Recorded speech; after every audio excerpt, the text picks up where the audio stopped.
কুরবানি মানেই ত্যাগ।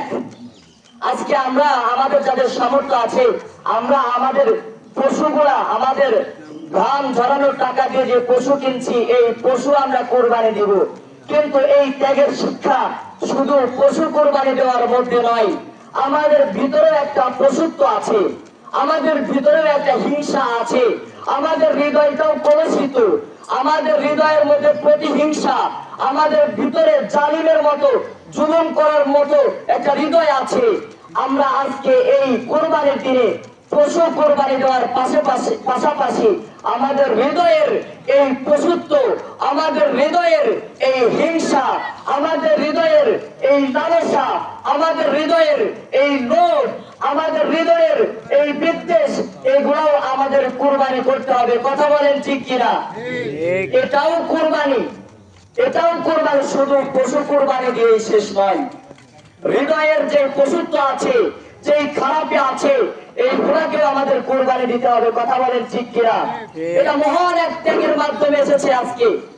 আজকে আপনার আর আমার মুসলমান ভাইয়ারা, আল্লাহ তাআলা আমাদের জাতির পিতাকে স্বপ্ন দেখাইছে, ইব্রাহিম তোমার সব থেকে পছন্দের যে জিনিসটা আছে, তুমি আমি আল্লাহর জন্য কুরবানি করো। জাতির পিতা মিল্লাতে ইব্রাহিম আলাইহিস সালাতু ওয়াস সালাম, তিনি চিন্তা ভাবনা করেছেন এই পৃথিবীর ভিতর তার তো সব থেকে প্রিয়, তার সব থেকে আপন, তার সব থেকে হৃদয়ের যে সে তার কলিজার টুকরা সন্তান ইসমাইল আলাইহিস সালাতু ওয়াস সালাম, তিনি চলে গেছেন সেই মক্কায়। সেই মক্কায় গিয়ে সন্তান ইসমাইলকে ডাক দিয়েছে, হে আমার সন্তান, হে আমার কলিজার টুকরা, আমি তোমার পিতা ইব্রাহিম, তুমি এদিকে আসো। ইসমাইল আলাইহিস সালাতু ওয়াস সালাম দেখেন যে তার আব্বা ইব্রাহিম আলাইহিস সালাতু ওয়াস সালাম সামনে আছে। ইব্রাহিম আলাইহিস সালাতু ওয়াস সালাম বলেন, আমার কলিজার টুকরা, হৃদয়ের নয়নমণি, আদরের পুতুলি ইসমাইল, চলো মিনার উপত্যকায় যাই, আজকে তোমাকে নিয়ে মিনায় ঘুরতে যেতে চাই। ইসমাইল আলাইহিস সালাতু ওয়াস সালাম তো বড় আনন্দিত, বড় খুশি যে তার আব্বা আছে তাকে নিয়ে ঘুরতে। সন্তান তো খুশিতে বাবার হাত ধরে মিনার দিকে যাচ্ছে। যাইতে চাইতে মিল্লাতে ইব্রাহিম, জাতির পিতা ইব্রাহিম খলিলুল্লাহ আলাইহিস সালাতু ওয়াস সালাম বলেন, ইয়া বুনাইয়া ইন্নী আরা ফিল মানাম আন্নী আযবাহুকা ফানজুর মাযা তারা। হে আমার কলিজার টুকরা, আমার হৃদয়ের আদরের নয়নমণি, আদরের পুতুলি, আমি তো স্বপ্ন দেখেছি যে আমার আল্লাহ বলেছে তোমাকে জবাহ করতে, আমি আমার আল্লাহর জন্য কুরবানি দিতে চাই। ও আমার সন্তান, আমি ইব্রাহিম প্রস্তুত হয়ে গেছি আমার আল্লাহর হুকুম মান্য করার জন্য, আমার আল্লাহর অর্ডার পালন করার জন্য আমি তোমাকে কুরবানি করতে চাই। ও আমার সন্তান, তোমার কি মতামত, তোমার কি সিদ্ধান্ত, তুমি জানাও। ইব্রাহিম আলাইহিস সালাতু ওয়াস সালাম বলেছে সন্তানকে, সন্তান ইসমাইল আলাইহিস সালাতু ওয়াস সালাম বলেছেন, ইয়া আবাতি ফাআল মা তুমার, ইয়া আবাতি ফাআল মা তুমার, ইয়া আবাতি ফাআল মা তুমার। ইসমাইল আলাইহিস সালাতু ওয়াস সালাম যেই জবাব দিয়েছে, পৃথিবীর ভিতরে যতদিন এই আসমানে সূর্য উদিত হয়েছে এরকম জবাব পৃথিবীর কোন সন্তান দিতে পারেনি। বাবা ইব্রাহিম বলেছে, আল্লাহ তোমার কুরবানি চেয়েছে, আমি ইব্রাহিম আমার আল্লাহর জন্য তোমাকে কুরবানি করতে চাই। সন্তান ইসমাইল বলেছে, ইয়া আবাতি ফাআল মা তুমার, আব্বা আপনি যদি আল্লাহর অর্ডার পালনার্থে প্রস্তুত থাকেন, রেডি থাকেন, তো আমি সন্তান ইসমাইলও আপনার রবের জন্য, আমার মালিক আল্লাহর জন্য আমি ইসমাইলও আমার গলাটা পেতে দিতে রাজি আছি। চিৎকার দিয়ে বলেন না আল্লাহু আকবার, আল্লাহু আকবার। কোন ত্যাগের বিনিময়ে আজকের এই কুরবানি নয়, কোন ত্যাগের বিনিময়ে আজকের এই কুরবানি নয়। ইসমাইল আলাইহিস সালাম বলেছেন, আমিও প্রস্তুত আপনার রবের জন্য, আমার মালিকের জন্য আপনার শরীর তলে আমার গর্দানটা দিয়ে দিতে। আল্লাহু আকবার। শুধু তাই নয়, বলেছে সাতাজিদুনি ইনশাআল্লাহু মিনাস সাবিরিন। আব্বা আমি পালাবো না, আমি দৌড়াবো না, আব্বা আমি ছটফট করবো না আপনার শরীর নিচ থেকে, আমি ধৈর্যশীল হয়ে থাকবো, আমি ধৈর্য ধরবো। আব্বা আপনি আমাকে ধৈর্যশীল পাবেন। চিৎকার দিয়ে বলেন আল্লাহু আকবার। পিতা পুত্র সিদ্ধান্ত হয়ে গেছে, পিতা পুত্র আল্লাহর অর্ডার পালনার্থে তারা প্রস্তুত হয়ে গেছে।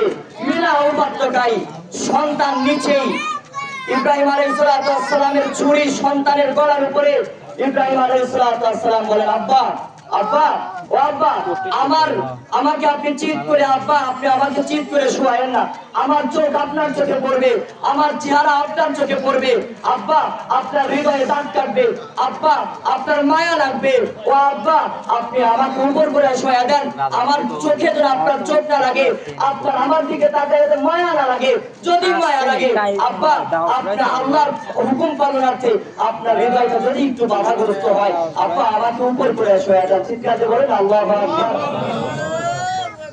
পিতা পুত্র রেডি হয়ে গেছে, পিতা পুত্র রেডি হয়ে গেছে। বাবা ইব্রাহিম সন্তানের গলায় ছুরি চালাচ্ছে, ছুরি চালাচ্ছে, বাবা ইব্রাহিম সন্তানের গলায় ছুরি চালাচ্ছে। জিবরাইল আলাইহিস সালাম বলেন, এ এক আজব ইতিহাস ঘটতেছে, পৃথিবীর ভিতরে এমন ইতিহাস দেখা যায় না। ইব্রাহিম আলাইহিস সালাম সন্তানের গলায় ছুরি চালাইছে। জিবরাইল আলাইহিস সালাম বলেন, আল্লাহু আকবার, আল্লাহু আকবার। ছুরির নিচ থেকে ইসমাইল আলাইহিস সালাম বলেন, লা ইলাহা ইল্লাল্লাহু ওয়াল্লাহু আকবার। ইব্রাহিম আলাইহিস সালাম দুইজনের আওয়াজ পেয়ে বলেন, আল্লাহু আকবার ওয়ালিল্লাহিল হামদ। চিৎকার দিয়ে বলেন আল্লাহু আকবার। ইব্রাহিম আলাইহিস সালাম ছুরি চালায়, আল্লাহ বলেন, ফালাম্মা আসলামা ওয়া তাল্লাহু লিল জাবিন। যখন জবাই করবে, ওয়ালা আদাইনাহু আইয়া ইব্রাহিম, আমি ইব্রাহিমকে ডাকছি, হে ইব্রাহিম, এটা পরীক্ষা ছিল, আমি আমার ইসমাইলের কুরবানি চাই না, কারণ ইসমাইলের বংশধর থেকে আমি যেই উদ্দেশ্য করে এই পৃথিবীটা এত সুন্দর করে সুসজ্জিত করেছি, এই পৃথিবীটা সুসজ্জিত করেছি আমার হাবিবে কিবরিয়া সরকারে দু আলম নবীজি মুহাম্মদ রাসূলুল্লাহ আমার এই ইব্রাহিমের বংশধরাতে আসবে। চিৎকার দিয়ে বলেন না সুবহানাল্লাহ। আমি রব কিভাবে চাই আমার ইব্রাহিমের কুরবানি। পৃথিবীর ভিতর সন্তান আর পিতার এই ত্যাগ, ইব্রাহিম কি জানতেন যে আমার সন্তান ছুরির নিচ থেকে বেঁচে ফিরবে? এরকম জানতেন? বলেন, জানতেন? জানতেন না, বলে দিচ্ছেন, জানতেন না। শুধু তাই নয়, ইব্রাহিম আলাইহিস সালামকে নমরুদ আগুনের মধ্যে ফেলেছিল, ইব্রাহিম আলাইহিস সালাম কি জানতেন সে আগুন থেকে ফিরে আসবে? কখনোই জানতেন না। অতএব ভাই, কুরবানি এক ত্যাগের বিষয়। আমাদের জাতির পিতা ইব্রাহিম আলাইহিস সালাম যে নিদর্শন দেখিয়ে গিয়েছে, এই দিকে আমি আপনি এই মিল্লাত হয়ে মুহাম্মাদি উম্মত হয়ে জাতির পিতার এই ত্যাগের দিকে আমরাও আমাদের ত্যাগগুলা করতে চাই। আমাদের ঘাম ঝরানো টাকা দিয়ে, আমাদের ঘাম ঝরানো পয়সা দিয়ে পশু কিনেছি, এই পশু জবাই করব। আমি একবার চিৎকার করে যাদের কুরবানি আছে জানতে চাই, আমরা আমাদের এই পশুগুলা কুরবানি দেব কার জন্য? আল্লাহর জন্য। চিৎকার দিয়ে বলেন, আমাদের পশু কুরবানি দেব কার জন্য? আল্লাহর জন্য। আল্লাহর জন্য কুরবানি দেব। কার জন্য ভাই? আল্লাহর জন্য আমাদের পশু কুরবানি হবে। আমাদের পশু কুরবানির পাশাপাশি আমাদের হৃদয়ের কুলসিত পশুত্ব হৃদয়টাও, কুলসিত অন্তরটাও আমাদের কুরবানি করতে হবে, নিজেদেরকে বিক্রি করে দিতে হবে আমার আপনার রবের দিকে। কথা বলেন ঠিক কিনা? যেভাবে বিক্রি করেছেন আমাদের জাতির পিতা ইব্রাহিম আলাইহিস সালাম। সেজন্য আল্লাহ যারা আজকের এই কুরবানির শিক্ষা থেকে আল্লাহ যারা আমাদের শিক্ষা গ্রহণ করার তৌফিক দান করুন।